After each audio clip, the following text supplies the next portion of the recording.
Bonjour, bonsoir, je suis contente de vous retrouver. J'espère que vous allez bien. Aujourd'hui, on va parler des poumons, on va parler de respiration. Je suis bien contente de le faire. C'est une thématique que j'aime beaucoup, pour laquelle j'ai beaucoup d'intérêt. Et on va le faire avec un collègue, avec un urgentologue, avec le docteur Alain Vadeboncoeur. Bonjour Alain, ça va bien? Salut Denis, ça va bien toi? Ça va très, très bien. Merci d'être là. Et si les internautes ont envie de plonger davantage aussi dans les thématiques qu'on va aborder aujourd'hui, donc on peut le faire, ils peuvent le faire dans ton plus récent livre. Donc, il y aura des informations qui seront détaillées encore davantage dans ton livre le plus récent que j'ai beaucoup aimé et j'ai eu vraiment l'honneur de signer la préface. Ton livre s'intitule Poumons, du premier au dernier souffle. C'est un excellent bouquin, je vous le recommande et vous pourrez recueillir à travers ce livre-là des informations qu'on vous aura données aujourd'hui. Vous pourrez aller plus en profondeur. Est-ce que la pollution de l'air à la ville abîme les poumons, Hmm. même si on est en santé? C'est un sujet qui devrait être, quant à moi, devrait occuper beaucoup plus l'espace public. On a beaucoup parlé de tabagisme, à raison, sur la santé respiratoire, sur la santé cardiovasculaire. On parle, à mon sens, pas beaucoup de la pollution de l'air. Je te laisse répondre à la question, Alain. C'est parfois compliqué aussi de s'y retrouver parce que c'est un phénomène qui est récent. On ne connaît pas toujours tous les termes et c'est des choses qu'on ne voit pas avec nos yeux. Donc, c'est quand même un peu compliqué, mais c'est drôlement important. Tu en parles dans ton livre qui s'appelle Poumons, du premier au dernier souffle. Et entre le premier et le dernier souffle, il y a toute cette pollution de l'air qui s'est ajoutée dans nos vies, qui change nos vies et qui change aussi notre façon de respirer, notre santé pulmonaire. Donc, en quoi ça change notre qualité ça touche notre respiration, en fait, la pollution de l'air et notre santé cardiovasculaire aussi.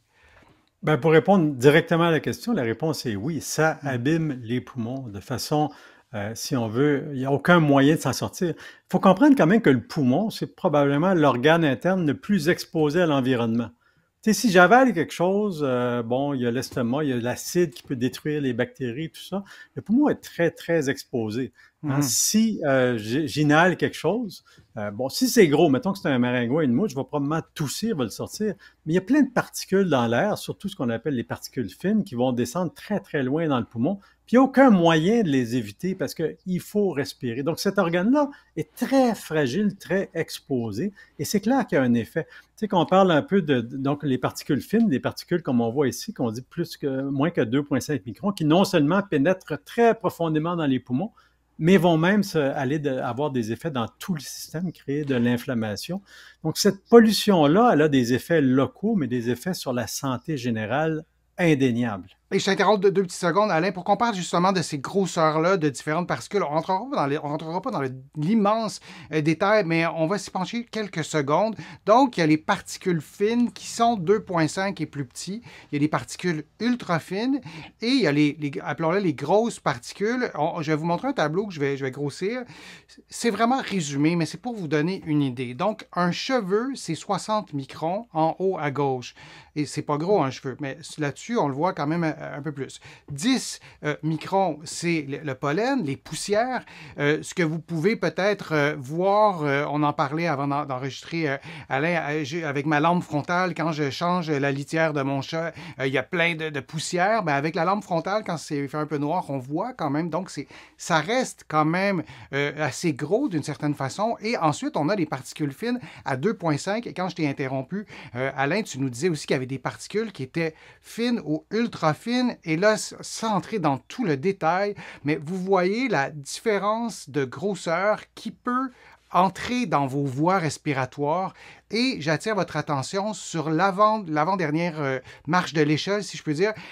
En micron, là, on est à 1,1 ou en bas et il n'y a pas tant d'études que ça qui ont été faites sur les particules ultra fines en bas de 1 micron et on sait que ces particules-là, on le voit dans l'illustration, qui entrent en vous. C'est pas filtré. Un poumon, les voies respiratoires, c'est d'abord des filtres actifs. Là. Ça fait pas juste ça le fait pas passivement, mais c'est un filtre et la grosseur du filtre fait en sorte qu'il y a des choses qui passent et des choses qui passent pas. Et cette pollution de l'air qui n'existait pas, évidemment, c'est un phénomène relativement récent dans l'histoire de l'humanité. Ben, les poumons ne sont pas faits pour ça et ça passe à travers, et là, je te redonne la parole, Alain, et là, ces particules-là ultra fines, et pas que, même les plus grosses aussi, entrent entrent en vous, en fait, à travers les poumons, et peuvent déclencher, et je te laisse continuer, des processus inflammatoires, et c'est pas génial pour votre santé.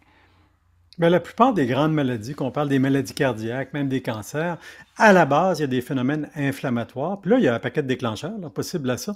Mais un des déclencheurs, c'est l'exposition justement du système à ces toutes petites particules-là. Ça va créer des réactions non seulement dans les poumons d'inflammation, et on l'a vu tantôt, les poumons n'aiment pas ça, que ce soit dû à l'asthme ou à d'autres choses, mais ça va entrer dans le système. À ces particules-là, il ne faut pas l'oublier non plus, s'ajoutent des gaz qui sont toxiques. Par exemple, s'il y a un smog, c'est pas juste qu'il y a beaucoup de particules fines dans l'air, c'est aussi qu'il y a des gaz toxiques, dont l'ozone, par exemple, qui Mhm. normalement nous protège des ultraviolets dans le ciel, mais des fois se retrouve au niveau du sol, il y a une production, Mhm. et ça, c'est toxique, des composés avec de l'azote. Et tout ça, ben, c'est des composés toxiques. En fait, on parlait un peu de l'ampleur du problème, mais on pense que la pollution de l'air, ça explique grosso modo un décès sur 10 dans le monde, là. Quand même. Donc, c'est quand même énorme. Ici, si on parle, mettons, au Canada, on sait que la pollution de l'air a diminué quand même depuis 40, 50 ans parce que il y a eu des mesures de prise pour les cheminées, les foyers, les voitures, en fait, tout ça, tout ce qui produit ces particules fines. Dans d'autres pays, malheureusement, c'est plutôt en croissance. Donc, les pays, par exemple la Chine, l'Inde, on sait que c'est rendu dans les grandes villes quelque chose d'atroce. Et au Canada, ben, il y a quand même des zones un peu plus à risque, hein, le corridor ou Windsor, Montréal, en France, Paris, par exemple, il y a des smogs et il y en a plus. Et un smog, ben, c'est ni plus ni moins d'être exposé à ces composés-là qui vont, oui, endommager les poumons. Évidemment, ça dépend de la dose. Donc, est-ce qu'il y en a beaucoup? Il n'y en a pas beaucoup. Ça dépend de la durée. Est-ce qu'on est exposé une journée par 6 mois ou on est exposé continuellement? Ça dépend aussi de la fragilité des Mhm. personnes, hein. Si on est asthmatique déjà, si on a une maladie pulmonaire chronique, si on est un tout petit bébé, on a beaucoup moins de mécanismes de défense, donc on va effectivement subir les conséquences. Donc, sur le court terme, on sait même que ça a des effets. Tu sais, quand il y a de la pollution dans l'air, il y a plus d'hospitalisation pour de l'asthme, pour des maladies pulmonaires décompensées, et même pour des crises cardiaques. Un épisode de smog, par exemple, il y a plus d'infarctus à très court terme. Pourquoi? Parce que ça crée, on l'a mentionné, de l'inflammation. Donc, effectivement, on est malheureusement exposé à ça. Et une des principales mesures de prévention pulmonaire, c'est d'éviter ça autant que possible. Puis tu l'as mentionné, la meilleure façon de l'éviter, c'est de ne pas se mettre un tuyau dans la bouche qui produit 7000 Ouais. composés, probablement 10 Mhm. 000 toxiques. Donc, d'arrêter de fumer, parce que ça, c'est comme de la pollution extrêmement concentrée, placée juste à la mauvaise place pour créer ces problèmes. Mais c'est aussi le contrôle de l'environnement, le Mhm. contrôle de la pollution atmosphérique. Donc, c'est un grand enjeu de santé publique, on le sait, partout dans le monde, y compris chez nous. Oui, c'est un enjeu et en même temps, on se sent un peu dépourvu parfois parce qu'on se dit, je ne peux pas Oui, nettoyer l'air dans ma cour. Et en même temps, difficile. ben, il y a des choses qu'on peut faire quand même. Ben, déjà d'en parler, déjà de dénoncer des choses. Il y a tout l'aspect social. On a le droit de s'engager Ouais. aussi. Et on ne parle pas suffisamment des conséquences sur la santé. On en parle en ce moment, mais je pense qu'il faudrait en parler plus. C'est difficile à voir, la pollution de l'air, sauf dans les épisodes de smog. Tu l'as bien dit, il y a l'exposition aiguë, si je peux dire, donc à court terme, et il y a l'exposition chronique. Et il y a il y a des manifestations aussi qui n'étaient pas aussi fréquentes, comme les feux de forêt.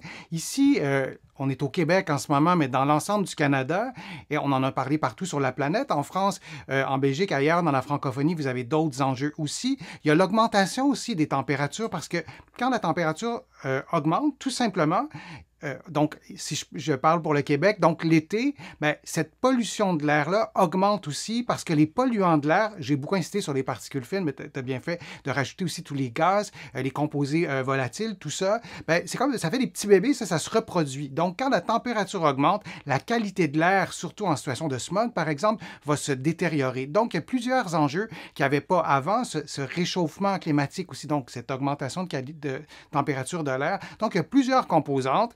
Et moi, je suis physiothérapeute, alors on peut se dire peut-être comme physio, ça n'a comme pas de lien avec la physiothérapie, mais non, ça a un lien avec la santé respiratoire, parce qu'on fait de la physio-respiratoire. Ça a un rapport avec notre santé cardiovasculaire. Le risque d'AVC est plus grand dans une exposition notamment chronique à une mauvaise qualité de l'air. Donc, voyez les liens avec la qualité de l'air, avec mon travail à moi de physiothérapeute ou kinésithérapeute de l'autre côté de l'Atlantique et ton travail à toi, Alain, urgentologue, ou les épisodes de smog chez les populations les plus vulnérables, ben, il peut y avoir des effets à court terme aussi. Et qu'est-ce qu'on peut faire pour se protéger? Ben, la verdure, ça reste quand même un... Je comprends qu'on ne peut pas se promener avec un arbre au-dessus de nous, mais si vous faites de l'activité physique, c'est bien démontré que si vous allez courir ou vous allez marcher à un endroit où il n'y a pas d'arbre, dans un contexte où la qualité de l'air est moins bonne et vous y allez dans un parc, ça fait une différence. Et l'autre conseil qu'on peut donner aussi, plus on fait notre activité physique tôt le matin, ben, il y aura un moins grand risque d'une mauvaise qualité de l'air de façon générale parce que, un, il fait moins chaud. Et donc, ça peut être aussi un autre conseil d'y aller d'y aller plus tôt. Et l'autre élément, ben, si on n'est pas en bonne santé, respiratoire notamment, ben, on s'abstient alors que la qualité de l'air, je vais terminer là-dessus, la qualité de l'air, elle est peut-être moins bonne et c'est pas simple à comprendre la qualité de l'air parce que l'indice de qualité de l'air, je sais pas pourquoi ils ont fait ça, puis c'est pas le même d'un pays à l'autre en plus, mais c'est difficile à comprendre, mais il y a quand même un indice, un chiffre qu'on peut voir avec une couleur, tout ça, et de s'y fier. Et si on a une fragilité respiratoire, on s'abstient de faire de l'activité physique. Est-ce que tu as quelque chose à ajouter là-dessus, Alain? Ben, je pense que le message est important, hein. Aller faire du jogging sur le coin du boulevard à l'heure de pointe en 5 heures de l'après-midi quand il fait très chaud, c'est probablement pas une bonne idée. Ouais. Il faut trouver autre chose, il faut retarder, il faut le faire plus tard. Il faut s'adapter nous-mêmes, on n'a pas le choix. Puis à la maison, ben, des fois, il y a des trucs. Par exemple, si on a des filtres EPA à la maison, on sait que ça diminue les particules dans la maison, on est moins exposé au pollen.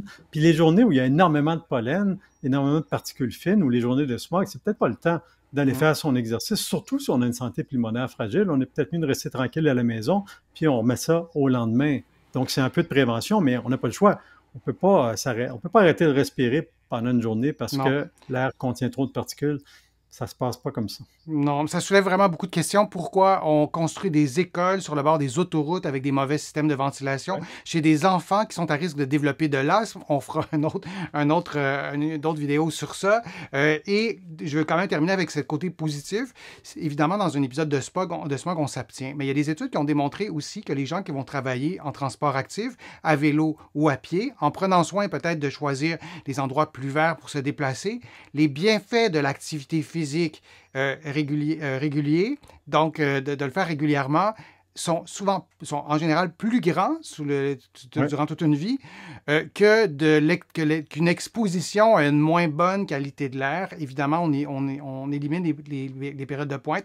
Donc, le message, c'est pas de dire de ne pas bouger, mais de poser des questions aussi, peut-être aux instances publiques et même à vos professionnels de santé aussi pour voir c'est quoi leur opinion là-dessus. Merci, Alain. Merci vraiment de tes conseils et de ton expertise. On a vraiment été chanceux de pouvoir en profiter, si je puis dire. Et merci aussi à tout le monde d'avoir participé, d'avoir posé vos questions. On reviendra à ce beau sujet de la respiration. Si vous voulez approfondir les thématiques qu'on a abordées aujourd'hui, je vous invite vraiment à lire le livre d'Alain Poumon, du premier au dernier souffle. Je pourrais vous en parler longtemps. J'ai vraiment beaucoup aimé ça. Vous allez pouvoir vous procurer, sauf erreur, mais vous allez pouvoir vous procurer le livre d'Alain ici au Canada partout, ça c'est une certitude, mais aussi en France, à la Librairie du Québec à Paris. Cherchez-le aussi dans certaines librairies, vous allez peut-être pouvoir le trouver. Demandez-le si vous ne le trouvez pas. Mais oui, vous allez pouvoir le trouver de l'autre côté de l'Atlantique. Merci Alain de ta participation, de ta gentillesse et merci à tout le monde de votre présence et vos questions. À bientôt.